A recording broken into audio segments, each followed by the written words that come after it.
بسم الله الرحمن الرحيم. الحمد لله والصلاة والسلام على سيدنا محمد وعلى آله وصحبه وسلم تسليما كثيرا. Dear brothers and sisters, Assalamu alaikum wa rahmatullahi wa barakatuh. Alhamdulillah Rabbil Alameen. We ask Allah Azza wa Jal to accept all of our efforts. We ask Allah Azza wa Jal that He provides us with beneficial knowledge. Allahumma inna nas'aluka ilman nafi'an wa na'udhu bika min ilmin la yanfa'. As was announced, the topic of this lecture is about the battle of hearts and minds. And I started by reading to you a quote from a report by Rand Institute in 2007. It states that the struggle underway throughout much of the Muslim world is essentially a war of ideas. Its outcome will determine the future direction of the Muslim world. So there's a struggle of ideas going on right now in the Muslim world. And according to the Defense Department, the U.S. Defense Department, in its quadrennial defense review report, the United States is involved in a war that is both a battle of arms and a battle of ideas. A war in which ultimate victory will be achieved only when extremist ideologies are discredited in the eyes of their host populations and tacit supporters. So, according to Rand and according to the Pentagon, and truthfully so, there is a struggle of ideas going on in the Muslim world. But what is their position regarding this internal affair? This affair that concerns Muslims. This battle of ideas between those who want to follow Islam as it was revealed to Muhammad sallallahu alaihi wasallam. They want to follow Islam in its entirety, and those who want to pick and choose from Islam. They want to follow Islam selectively. Now, this issue is not new with Muslims. In every age, there are Ahl Haqq, and there are those who want to deviate from the true path. Throughout our history, this was a struggle that Allah destined to remain. And it even existed among the believing nations before us. For example, with Banu Israel, there were those who held on to the truth, and then there were those whom Allah subhanahu wa ta'ala said about in the Quran, يُحَرِّفُونَ الْكَلِمَ عَنْ مَوَاضِعِ. They changed the meanings of the words. So they would take the words of the Bible and they would change them. The scribes would change the words. And some of that was done to please the authorities of the time. Because we know that Bani Israel, they lived under various nations. For example, they lived under Roman rule, and at the time the Romans were pagans. And they lived under the rule of the kings of Babel, and they were pagans too. And according to a story mentioned in Tafsir, that at a particular time, some of the rabbis of Bani Israel gave a fatwa to the king of Babylon, allowing him to have a haram relationship. But they gave him such a fatwa to please that king. So they changed the rule of Allah Azza wa Jal in order to please a human being. So this conflict of ideas that is going on in the Muslim world, what are these non-Muslims doing about it? According to the US News and World Report, today Washington is fighting back. After repeated missteps since the 9/11 attacks, the US government has embarked on a campaign of political warfare unmatched since the height of the Cold War. From military psychological operations teams and CIA covert operatives to openly funded media and think tanks, Washington is plowing tens of millions of dollars into a campaign to influence not only Muslim societies, but Islam itself. Now hear this again. The US is trying to change Islam itself. Without any shame, they're openly stating that we have a desire not only to influence the Muslim societies, but we want to change the religion itself.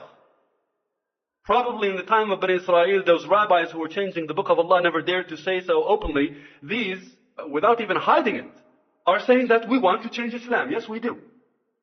And then the article carries on to say, in at least 24 countries, Washington has quietly funded Islamic radio and TV shows, coursework in Muslim schools, Muslim think tanks, political workshops, or other programs that promote moderate Islam.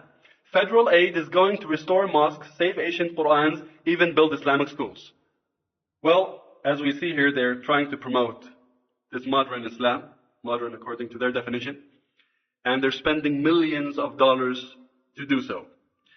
Brothers and sisters, when a Muslim, a true Muslim, hears this, he hears that non-Muslims, who have no knowledge about the religion, who do not believe in Allah Azza wa Jalla and do not believe in Muhammad Sallallahu Alaihi Wasallam and do not take Quran as the book of Allah.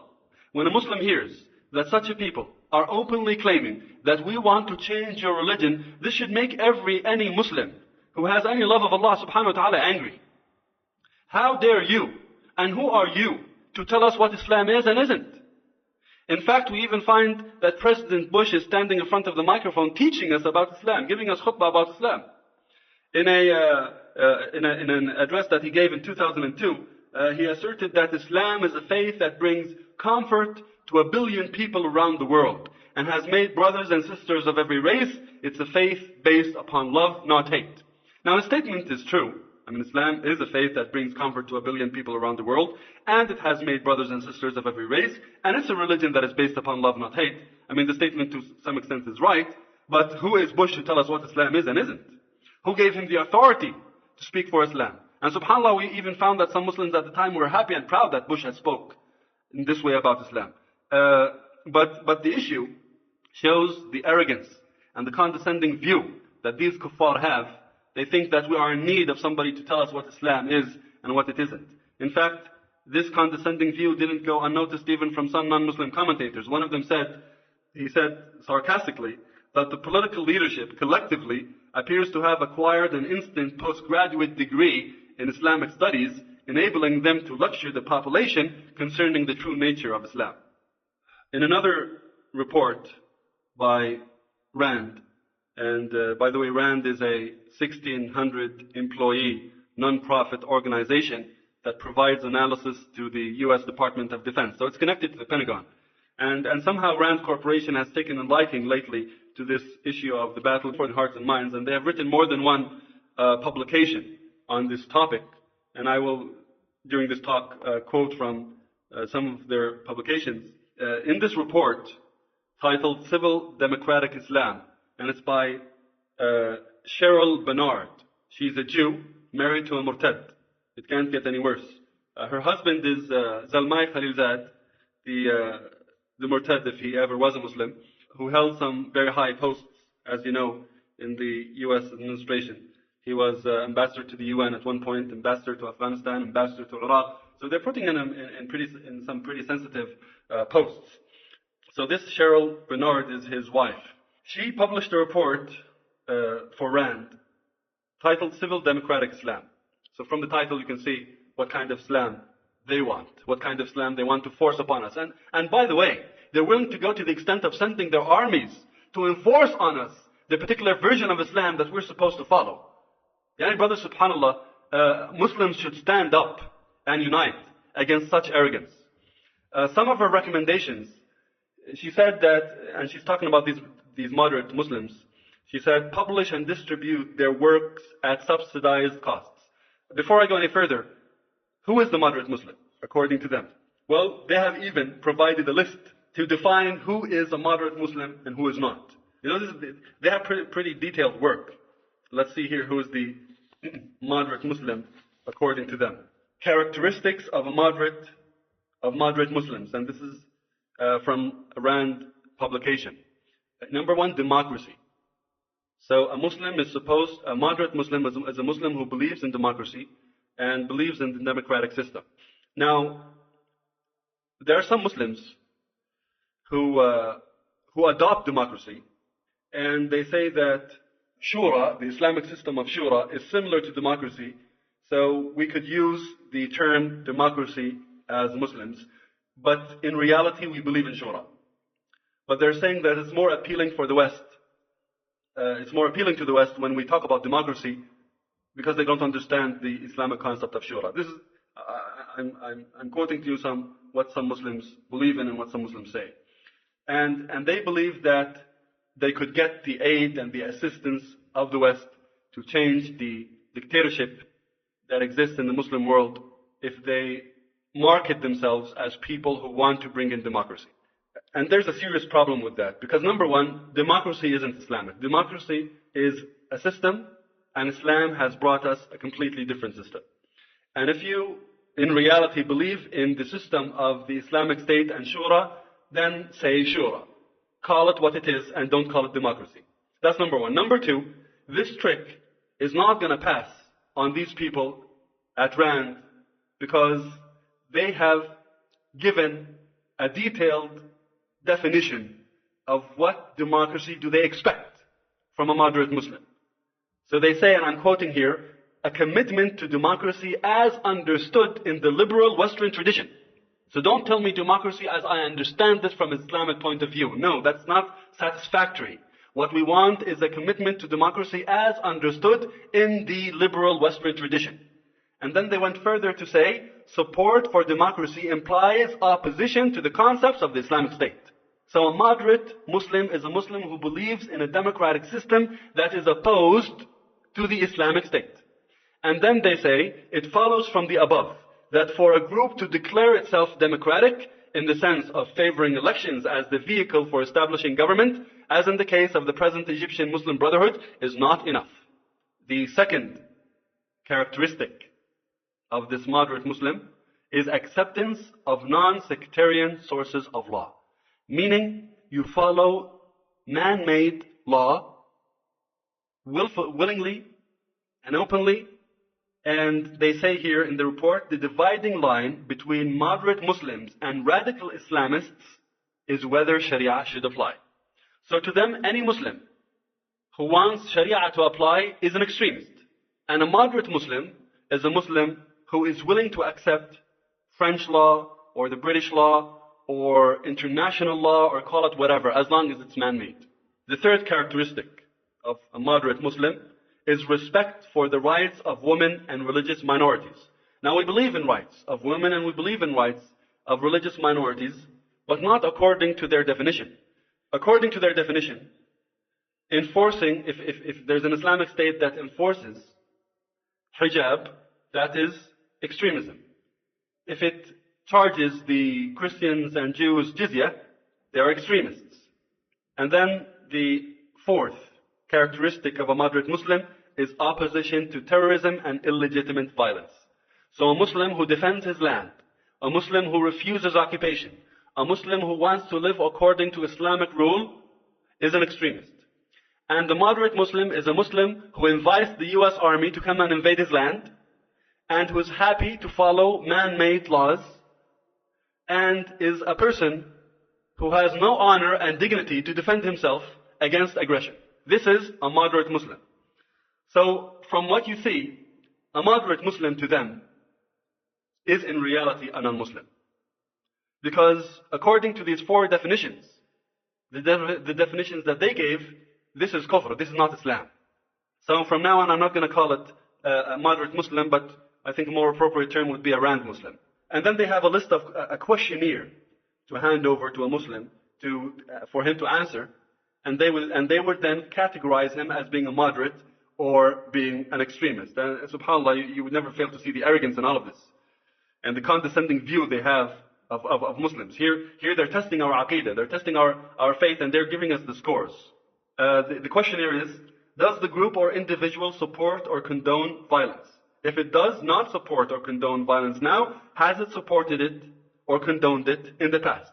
So they're not going to even leave you alone if you speak against violence now. If you have a history of violence in the past, then you're going to be held responsible for that. Next question. Does it support democracy? And if so, does it define democracy broadly in terms of individual rights?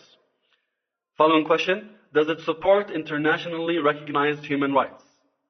Next question, does it make any exceptions? For example, regarding freedom of religion. So if you want to enforce the law of ridda, then that's extremism. Does it believe that changing religions is an individual right? So if a Muslim wants to become a Jew, if a Muslim wants to become a Christian, if a Muslim wants to worship a cow or a monkey or a snake, they should have the right to do so. If a Muslim who was guided to the straight path and honored by becoming Muslim, and he knew Allah Azza wa Jal, and he followed Muhammad Sallallahu Alaihi Wasallam, if such a person, whom Allah Subhanahu Wa Ta'ala has blessed, wants to worship a cow after that, he should have the right to do so. Does it believe that the state should enforce the criminal law component of Sharia? So there should be no hudud. Does it believe the state should enforce the civil law component of Sharia regarding, for example, marriage issues, polygamy? Or does it believe there should be non-Sharia options? SubhanAllah, what are we talking about here? In a vegetable market buying potatoes and onions, what are you talking about non-Sharia options? No country in the world gives you options regarding law. There's one law regarding every issue. Here they want us to have options. So you walk into court and you're handed out a multiple choice question, which law do you want to follow?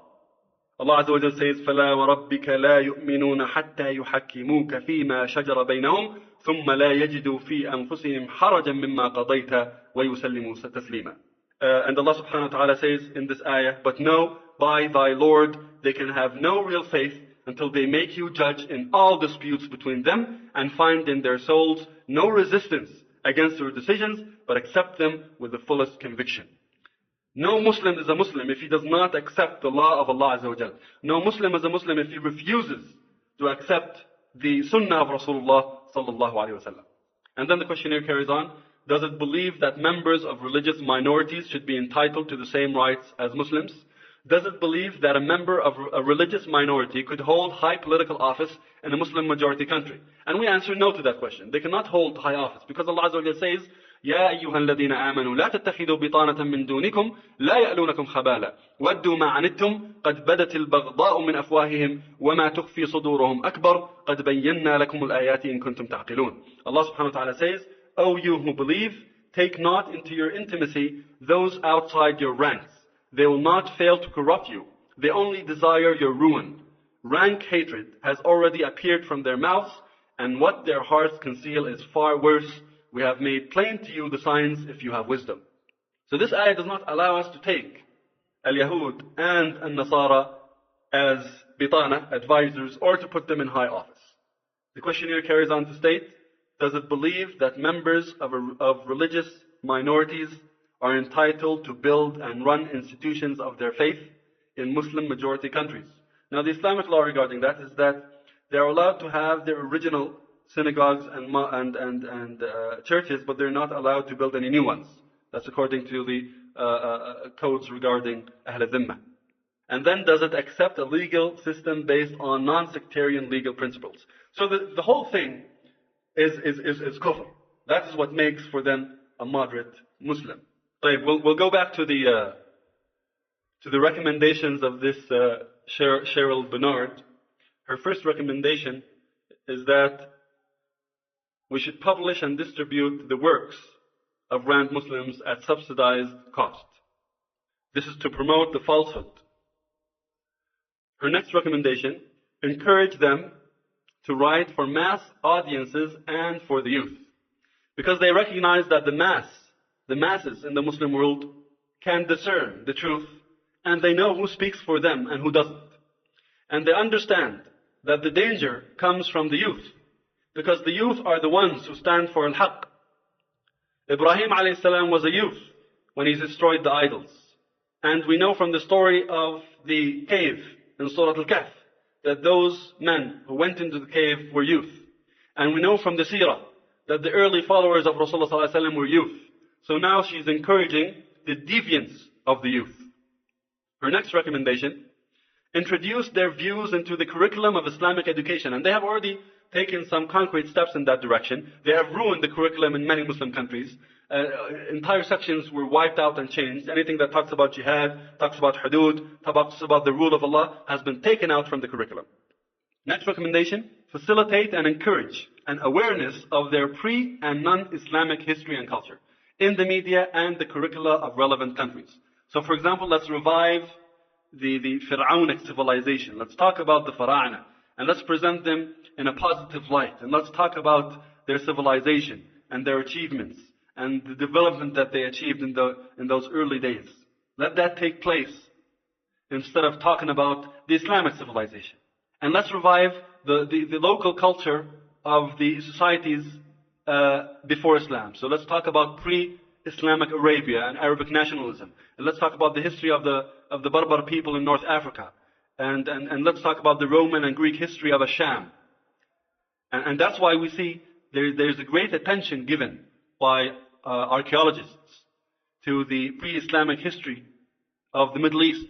They talk a lot about Mesopotamia and about Egypt in the time of Al-Fara'ana. And we should beware of this. And we should not have any pride in our pre-Islamic history. It is all Jahiliyyah. And it shouldn't even be called a civilization because it's not. It is the path to Jahannam. It is dhulumat, darkness upon darkness. And Fir'aun is a symbol of evil. He should not be presented in any positive light. And Rasulullah ﷺ, when he walked with the army, when he passed with his army next to Diyar Thamud, the dwellings of Thamud, and some of the Sahaba wanted to go in, Rasulullah ﷺ did not allow them to. Why? So that they should not be impressed with what they see. And he told them, لا تدخلوا عليهم إلا أن تكونوا باكين. Do not enter into their dwellings except if you're going to weep and cry to the fate that befell them. It should be taken as a ibrah. And when they drew water out of this well in Thamud, and they used it for the dough, for their bread, Rasulullah ﷺ told them to feed this dough to their animals, and not to eat from it themselves, and not to drink from the well of the people of Thamud. This is to establish a barrier between us and these kuffar. Her next recommendation: encourage the popularity and acceptance of Sufism. So she wants to promote tasawwuf, not because of her love of tasawwuf itself, but because of its position on jihad fi sabilillah, because of its non-violence. But would they promote, for example, the tasawwuf of Umar al-Mukhtar, or some of the other movements that existed in North Africa, or in the subcontinent? And then, under the title of Confront and Oppose the Fundamentalists, she has a few recommendations. The first, reveal their linkages to illegal groups and activities. Next, publicize the consequences of their violent acts. Now, in war, there are people who are going to be killed, and some of them are innocent. That is the nature of war. But Muslims try their best to avoid killing innocents, and there are strict rules that were laid out by Rasulullah ﷺ regarding jihad fi sabilillah. For example, non-fighting women and elderly and the monks should not be killed. Trees and plants should not be burned and cut down, etc. What she is talking about here is we should take the unintentional accidents that happen with mujahideen fi sabilillah. For example, some innocent people would be killed, and let's blow that out of proportion and make a big deal out of it. And when the US Army kills and bombs entire residences and kills everybody inside, women, children, and elderly, let's put that aside and not talk about it and forget about it. And if it becomes revealed to the world, then we'll find an excuse. However, if the Muslims in their fighting fi sabilillah commit a mistake, or an unintentional accident happened, let's make a big deal out of it and blow it out of proportion. And we see this happening all the time, to the extent that now it is imprinted in the minds of people that Muslims are violent people who have no regards whatsoever for the rights of innocent human beings. Why? Because this is a fallacy that has been spread by the Western media. This is the agenda of the West. It is to put the Muslims in such a light. But any decent human being with the least amount of intelligence would be able to see that it is the US now who is killing innocents in Iraq, in Afghanistan, in Somalia, and elsewhere, throwing bombs indiscriminately in areas of Muslim population. And in the embargo that was placed on Iraq prior to the war, more than 1 million have died. And now we have an entire generation of Iraqis who is living the poverty caused by such an embargo and the spread of diseases that were brought by that embargo. Her next recommendation: avoid showing respect or admiration for the violent feats of fundamentalists, extremists, and terrorists. And then look at what she said. Cast them as disturbed and cowardly, not as evil heroes. Sometimes you would show respect for your enemy because of a certain quality that he holds. For example, the West could not hide their admiration for Salah ad-Din, his chivalry, his courage. Throughout history, we find that wars erupted between different nations and peoples. Nevertheless, the enemy would show the other side some respect and some admiration in particular areas. They would say, for example, yes, it is true that these are our enemies, but we need to speak the word of truth. They are courageous. Yes, it is true they are our enemies, but nevertheless, they have a point. Things like that. According to Bernard, we're not even supposed to show such an admiration. We should never even cast them as evil heroes. And then she specifically wanted them to be presented or cast as disturbed and cowardly. And this cowardly thing, we have been hearing it again and again And I'm amazed to see that some Muslims, like parrots, are repeating this accusation. And subhanAllah, I fail to understand how the Israeli soldier, wearing his bulletproof vest and his steel helmet, and is cowering behind a pile of sandbags, and still runs away from the stones thrown by Palestinian children, is courageous. While the Palestinian children, charging at the soldiers full speed, armed with nothing but rocks and wearing nothing but trousers and t-shirts, are cowards. I fail to understand that. And the American heroic soldiers, fighting from the comfort of their armored Bradleys and Strykers, but nevertheless boiling inside layers of bulletproof gear in the boiling heat of the Iraqi summer, are courageous, while the Iraqi mujahideen, armed with nothing but the light weapons of guerrilla warfare, are cowards. And what I really fail to understand is how can the martyr, the shaheed, who willingly and happily hands over his soul to Allah, who walks towards his fate with pleasure and faces death with a smile, what I fail to understand is how can you call such a person a coward? But that is what they have been called. And that is what the parrots in the Muslim world have been repeating, that these people are cowards. And then she goes on to say, encourage journalists to investigate issues of corruption, hypocrisy, and immorality in fundamentalist and terrorist circles.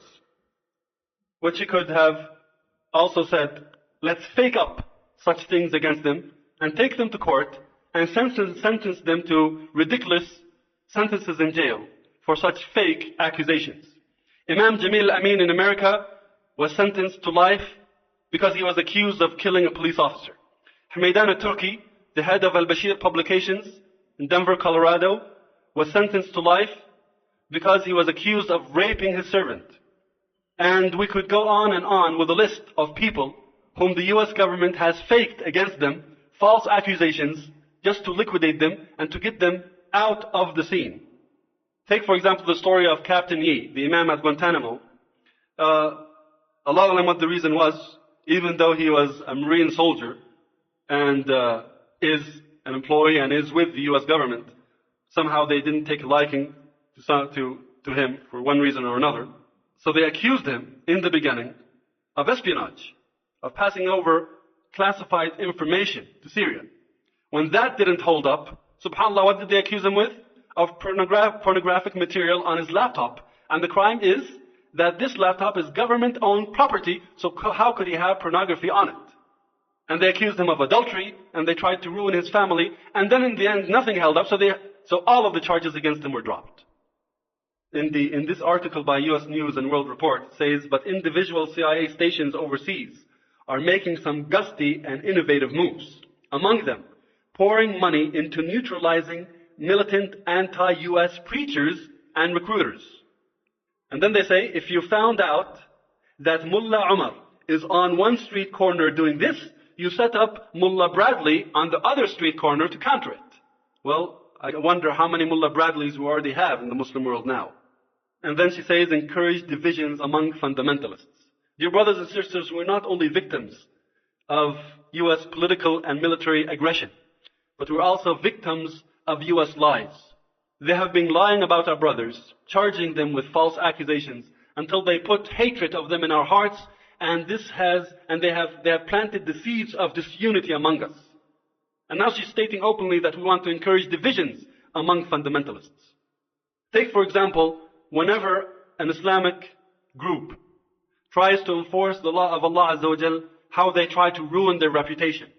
And unfortunately, this passes on this lie is believed by many Muslims because they are victims of this Western media and US lies. We need to be aware and we need to be careful. And we shouldn't rely on their sources when it comes to information about our Muslim brethren. Take the information from valid sources. Allah Azza wa Jal says, إِن جَاءَكُمْ فَاسِقٌ بِنَبَأٍ فَتَبَيَّنُوا. If a fasiq, a corrupt Muslim, brings the information, فَتَبَيَّنُوا. You need to check if this information is correct. What if the source is not a fasiq but a kafir? So we need to be very careful on what we hear. For example, when the Taliban were ruling over Afghanistan, you heard a lot of things about them. There were a lot of lies about them in the media. This is so that the ummah would hate them. It is to try to plant the seeds of disunity among us. And when Islamic rule was applied in Somalia, what did they say about them too? So Muslims, we need to be very careful. Assalamu alaikum wa rahmatullah. We talked about some of the recommendations that were in the RAND report and how to deal with this issue of separating between the moderates or the RAND Muslims and the extremists, who are the real Muslims, true Muslims. And these efforts have been going on since 9/11. Not to say that there was nothing of the sort before, but 9/11 gave it some more importance. And as I mentioned to you from the US News and World Report, says after repeated missteps since the 9/11 attacks, the US government has embarked on a campaign of political warfare unmatched since the height of the Cold War. So the emphasis on this issue of the battle of ideas has been post 9/11. So there's a good 7 years now of the US putting its intelligence resources, financial resources, human resources into changing Islam. What are the results? Brothers and sisters, if the British Empire, the greatest empire of its time, dominated the sea, the US military, in contrast, dominates at every level: land, sea, air, and space. The US spends more than the next 14 countries combined, accounting for almost 50% of global defense spending. And the US also spends more on defense research and development than the rest of the world put together.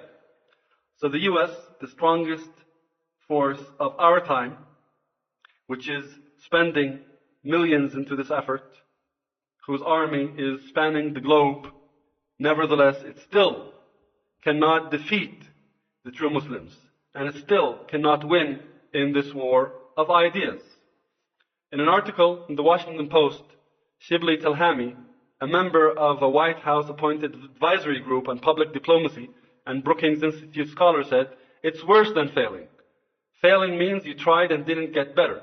But at this point, 3 years after September 11th, you can say there wasn't even much of an attempt. And today, Arab and Muslim attitudes towards the US and the degree of distrust in the US are far worse than they were 3 years ago. Bin Laden is winning by default." So they're failing. And Miss Bernard and her cronies at RAND and the Pentagon should know that their plan would fail because Allah is the best of planners, and that the fundamentalists and extremists, whom they despise, are not only going to win in Afghanistan and Iraq, but they will continue their march until they drive your people, the Jews, out of the Holy Land and plant their black banners on the rooftops of Jerusalem. Their efforts are a failure.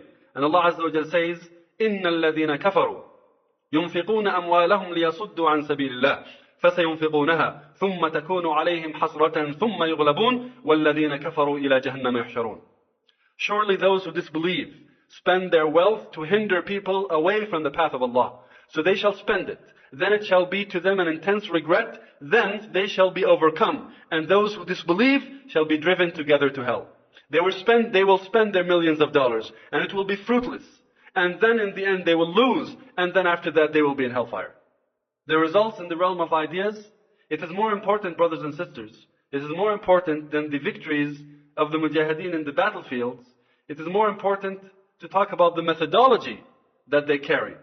Because when Allah Azza wa Jal talked about the people of the trench in Surah Al-Buruj, they didn't win in the battlefield. They lost. They were killed. The king dug for them trenches and they were burnt alive.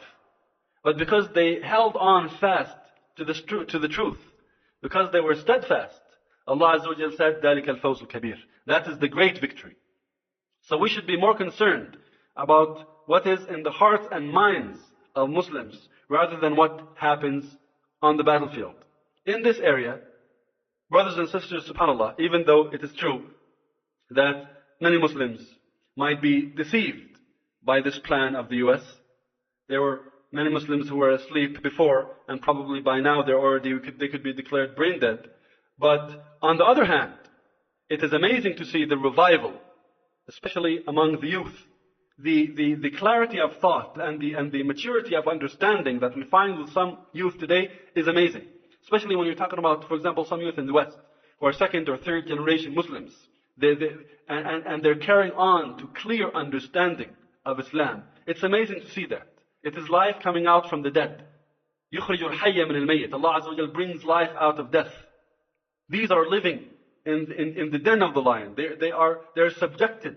They are the first line of defense in this war of ideas, and they are subjected to the brunt of it. Nevertheless, they are holding on to the truth. The understanding that they have of their responsibility as Muslims and their willingness to fulfill these duties, their understanding of wala and bara, their understanding of the importance of establishing the rule of Allah on earth and establishing al-Khilafah al-Islamiyah. All of this is amazing to see how many Muslims are waking up from their sleep. And in other areas, other than the area of ideas, and also including the area of hearts and minds, we find that, subhanallah, إِذَا أَرَادَ اللَّهُ أَمْرًا هَيَّأَ لَهُ أَسْبَابًا. If Allah Azza wa Jal wants a thing, then He will provide for it the means. We find that the US has fell into blunders that are amazing. For example, this invasion, this American invasion of Iraq, is a total disaster for the US. A US Foreign Service officer states that this series of outcomes makes Bush's invasion of Iraq a fiasco without parallel in American foreign policy since Vietnam. And the end is not in sight. That's right. The end is not in sight. You have only seen the beginning. And we find out that now, 7 years after 9/11, there are Muslims who are on al-Haq in Afghanistan. There are Muslims who are on al-Haq in Iraq. There are Muslims who are on al-Haq in Chechnya. There are Muslims who are on al-Haq in Palestine. There are Muslims who are on al-Haq in Somalia. That wasn't the case prior to September 11th. Things are improving for the Muslims. Bush's invasion of Iraq, what has it brought? It brought with it an establishment of the nucleus of an Islamic State. An unintentional outcome. In fact, this is exactly what they wanted to prevent from happening. Because of their misled actions, in fact, it is a trap set by Allah Azza wa Jal, because America of today is the Fir'aun of yesterday. And for every Fir'aun there will be a Musa. And just as Fir'aun calculated his steps and planned his moves, nevertheless, he would commit fatal mistakes. Because Allah Azza wa Jal wanted to give Musa and the people of Bani Israel victory, we're seeing the same thing happening today with America. They have dug for themselves a hole and fell into it, and they're unable to get out. The announcement of the establishment of an Islamic State in Iraq, a recent event, in Baghdad, the capital of the longest serving Islamic Khilafah, of the descendants of Al-Abbas, the uncle of Rasulullah sallallahu alaihi wasallam, because we know that Al-Baghdad was established by Al-Abbasiyin, Al-Khilafah Al-Abbasiyya, and they made Baghdad their capital, and served as a capital for a few centuries. A period of enlightenment and civilization in the Muslim world. Baghdad at the time was the greatest city in the world. So the announcement of the establishment of an Islamic State in Iraq, in Baghdad, the capital of Al-Khilafah Al-Abbasiyya, with the current head of that state being a descendant of Al-Hussein bin Ali, carries a lot of importance. It is a matter that has either passed the West or they are intentionally trying to ignore it. Now, whether this state survives to expand into the next Muslim Khilafah or is destroyed by the immense conspiracy against the rise of any Islamic State, I believe this to be a monumental event. Now, we're not going to hang our hopes on anyone or anything. That's not the way of Muslims, because Muslims, generation after generation, they come and go. I mean, the fate of Islam didn't even depend on the life of Rasulullah sallallahu alaihi wasallam. When Rasulullah sallallahu alaihi wasallam passed away, Abu Bakr as-Siddiq radiallahu anhu told the Muslims, وَمَا مُحَمَّدٌ إِلَّا رَسُولٌ قَدْ خَلَتْ مِنْ قَبْلِهِ الرُّسُلُ أَفَإِن مَاتَ أَوْ قُتِلَ انقلبتم عَلَى أَعْقَابِكُمْ. If Muhammad sallallahu alaihi wasallam dies or is killed, are you going to retreat back? Are you going to leave your religion? So now when I'm talking about this Islamic State, I'm saying that we don't know about its future. It could expand or it could be crushed. However, the declaration of it in itself, I see it as an important event. And many Muslims, unfortunately, are not aware of the importance of this event. Whether it succeeds or not, it represents a move of the idea from the theoretical realm to the real world. The idea of establishing the Islamic rule and establishing Khilafah on earth now is not anymore talk. It is action. And it is a reflection of the fact that this time, the Mujahideen are not gonna do the work and fight the fight only to let someone else bear the fruit of their effort. But that their intention is not only to drive out the invaders from their land, just to have a munafiq fill in his place, but they possess a project of an Islamic State followed by the return to the system of Khilafah.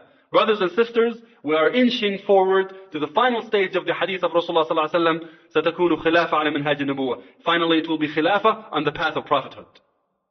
Now, the Americans have been mum about this Islamic state in Iraq, الدولة الإسلامية في العراق.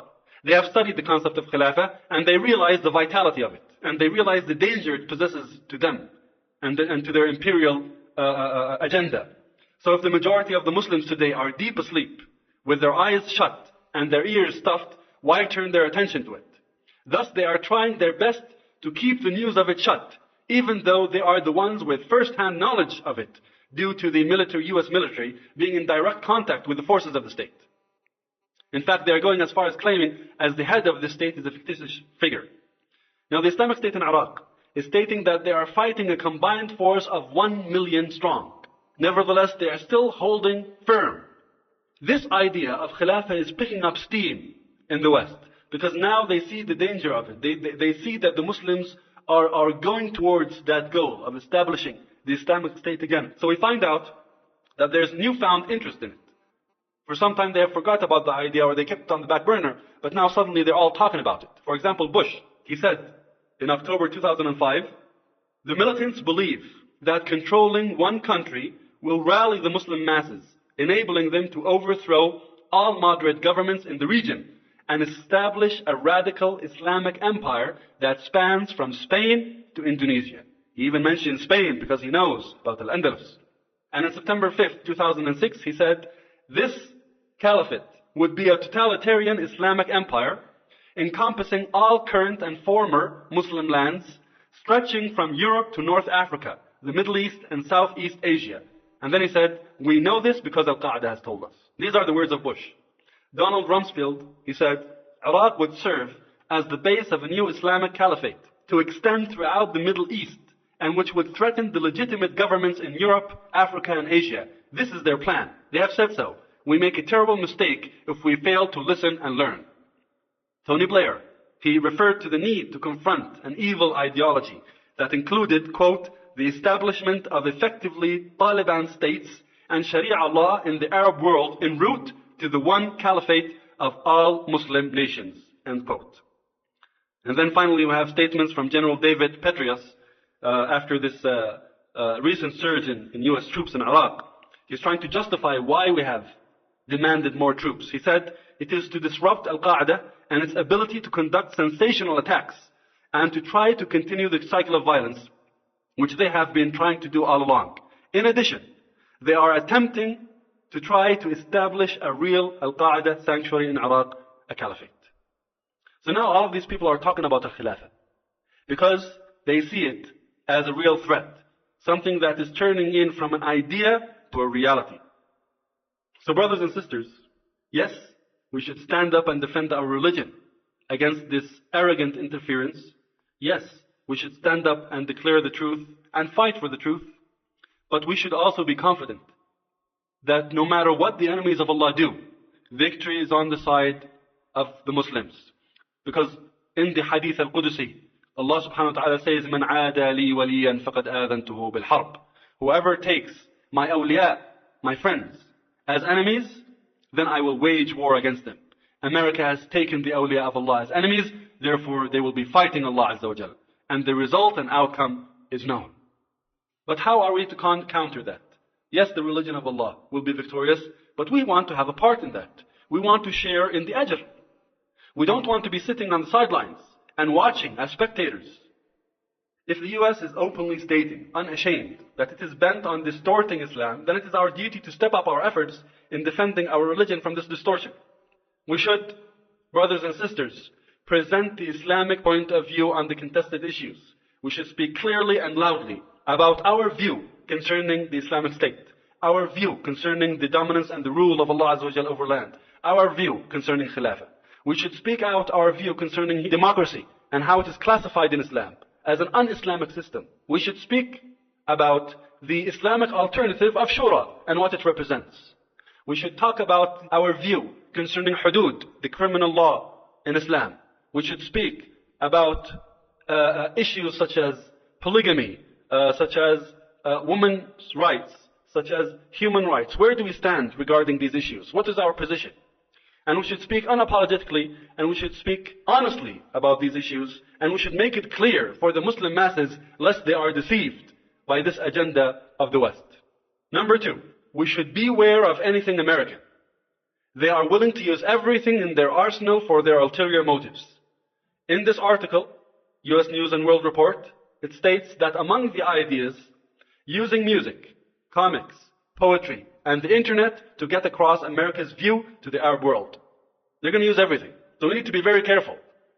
Number three, if these people at RAND have said that they want to discredit the true Muslims and they want to suppress the haqq that they profess, and that they want to, as he states over here, encourage journalists to investigate issues of corruption, hypocrisy, and immorality in fundamentalist and terrorist circles. And in the article of US News and World Report, it says that we are trying to, or actually not in the US World News Report, this is the Defense Department Quadrennial Defense Review Report. It says that we want to discredit the extremist ideologies. It becomes our duty to promote the scholars and the da'is who are speaking the truth. If they want to discredit them, then we want to promote them. If they want to suppress the truth that they speak, we want this truth to prevail, we want it to spread. And it becomes the duty on every Muslim, because remember, you're standing against a very resourceful nation, and it's heading a coalition of other nations. And Allah Azza wa Jalla says, وَأَعِدُّ لَهُمْ, prepare for them. So it's our duty, just as they are intending to change our religion and to promote falsehood and to turn us into RAND Muslims, we need to promote al-haqq.